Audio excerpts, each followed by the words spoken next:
Ed here with the Digital Digest, and today I wanted to share my full review, the digitally digested segment, for the Sony 12 to 24 G Series full frame wide-angle lens.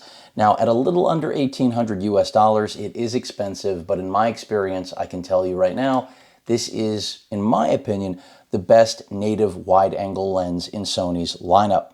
And I've got it mounted on the A7R4. Both of these are loaners, by the way, that are about to go back, and I'll be sad to see them go because the A7R4 is a monster with its 61 megapixel sensor, real-time autofocus, and all of the improvements that have come in this generation of A7R. But this wide-angle lens obviously predates this body by quite a bit. It's been on the market for a while, and I finally had the pleasure of using it again, only as a loaner through Sony. And I really have come to love this thing. I mean, I've always been a big fan of wide-angle lenses. In fact, the lens that predominantly lives on my cameras is the 16 to 35 Zeiss, the f4, not the G Master. And you can see they're very similar in size, but the zoom on the 12 to 24 G series is internalized, and I love that. I mean, that is fantastic. Also, the image quality is great. I mean, you don't need an A7R4 to leverage this piece of glass.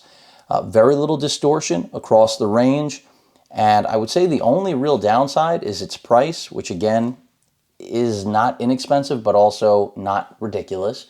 It's the built-on lens hood.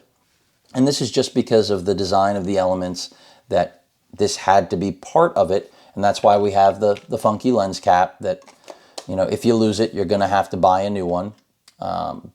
And that's, you know, most people's biggest complaint about this piece of glass, and I understand, is that you can't really use any filters with it, which is kind of a killer flaw. But in my experience, the shots I've gotten with it, I just couldn't achieve with any other native piece of E-mount glass. So with that in mind, I can easily recommend this. If you're looking to do any landscape or architecture shots, this is the lens to own. We've got an autofocus switch, we have an a focus locking button, and the build quality is stellar, and it doesn't need to live on an A7R4. Again, the A7R4 latest generation camera in the full frame high-res lineup doesn't need to be it. I mean, you can easily jump to an A7R Mark III, no problem with that. You could jump to something smaller, like an A6500 or the A6600, which I just got in recently, which I have right here, which is really a nice camera. But alternatively, you know, you're quickly reminded of the benefits of having an APS-C camera, because here I've got the APS-C f4 10 to 18, and well, you see the difference, right? I don't have to say much more. So even though the results are better that come out of the 12 to 24, you will have a crop factor here on the 6600. But it's nice that at least it's functional and you can switch from body to body. That's the beauty of E-mount. And now that the 6600 takes the exact same battery type as the full frame lineup, the Z series, you got a nice little pairing there. But get the 6600 out of here. You know, I really think this is a matter of what you're trying to capture.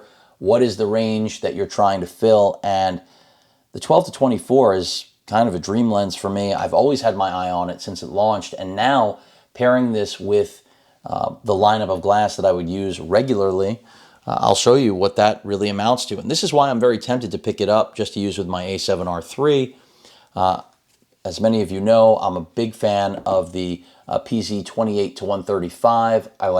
It is a very large piece of glass, and it is primarily manufactured for video purposes, but it takes really good stills as well, and I think it's an underrated piece of glass. I think a lot of videographers got it as a kit lens and said, this is not what I was looking for, and I get that.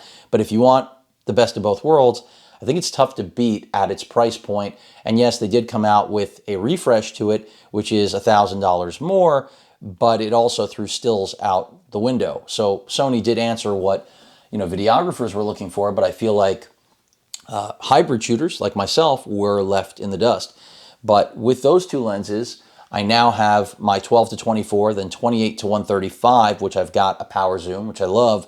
And then if I need that extra telephoto reach, out comes, you know, the G Master 100 to 400. And then I have every single piece of range that I possibly need to cover handled with these three lenses and a single body.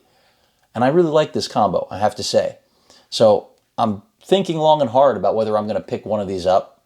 I think I'm going to pick one up because it is that good. And again, you don't need an A7R4. I mean, I'll be using it primarily with my A7R3, but that's not to say that it's not going to jump on, an A6500 or something like that, because you're still going to get great fidelity with this lens and a very wide angle. At the same time, as I already pointed out, I do still love the little 10 to 18. I mean, you can almost fit this in a pocket, not on this body, but on older APS-C cameras. So I just think this is the real compelling lineup for me personally, because to have all three of these and know that I don't need any more lenses and that I'm not sacrificing quality. I've got f4 constant across these two pieces of glass, and then even though I'm variable on the 100 to 400, the G Master just puts out amazing results. And yes, you pay for them, and this is a lot of money in glass. I mean, 2,500, 2,500, and I think 1,770 something.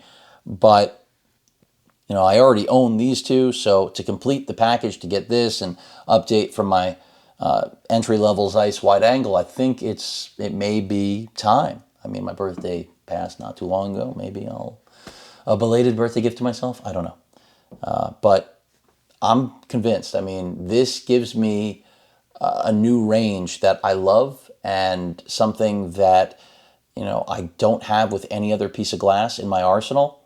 And that's why I really think that it's a compelling offering. And at first, when I saw it, I just said, oh, Sony's come out with another wide angle lens. It'll be expensive. I'm not sure it'll be for me. But I have to say, again, in the course of using this, I have been pleasantly surprised by the lack of distortion.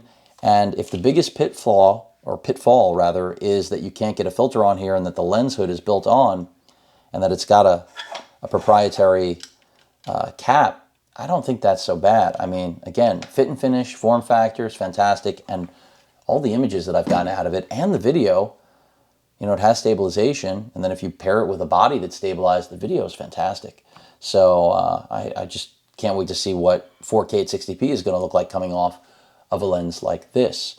So it's all a matter of what you're looking for. If you're looking for the best wide-angle lens that Sony has to offer that is native E-mount, full frame, you're looking at it, in my opinion at least. And that's also if you're looking for the widest offering. And if distortion was an issue, I wouldn't be giving this such glowing reviews. I mean, I've got far more distortion with the 16 to 35, and I was happy with that. So you can imagine how happy this lens makes me. And again, even on the A7R4, results have been crispy. So, throwing it on a lower res camera, which is what it was really designed for. Remember, this came out years ago, the lens. You're going to do really well. In fact, you will do better than you will with the A7R4. And that doesn't mean you won't do well with the 4, but we've yet to get a new wide-angle lens designed for something in this megapixel count. So there you have it. Again, the Sony 12 to 24 G-Series f4 lens. Of course, it is an FE, and I highly recommend it. And if you're like me and you were looking for the final piece to your photographic puzzle, this may be it if you love taking landscape and architectural wide shots. Any questions or comments, please feel free to post them. Hit that like button. And as usual, please feel free to subscribe. Later.